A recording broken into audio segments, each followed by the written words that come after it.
શેકેલા મખાનામાંથી અડધા કપથી પણ થોડા ઓછા એટલા મખાના, 5 થી 6 કાજુ, 5 થી 6 પિસ્તા અને 5 થી 6 બદામને એક મિક્સર જારમાં લઈ લઈશું અને આ બધી જ વસ્તુને ક્રશ કરીને તેનો એક પાવડર બનાવીશું।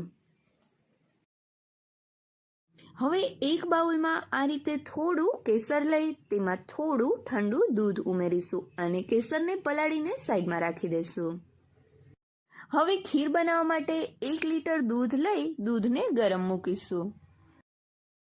હવે દૂધ ગરમ થઈને ઉકળવાનું ચાલુ થયું છે તો તેમાં કેસર પલાળેલું દૂધ ઉમેરીશું અને ત્યાર પછી મખાના અને ડ્રાયફ્રૂટનો જે પાવડર બનાવ્યો હતો તે ઉમેરી દઈશું। હવે ખીરને વધારે ટેસ્ટી બનાવવા માટે 2 થી 3 ઇલાયચીનો પાવડર અને જાયફળને થોડું ખમણીને ઉમેરીશું। હવે બધી જ વસ્તુને મિક્સ કરીને તેને ઉકળવા દઈશું।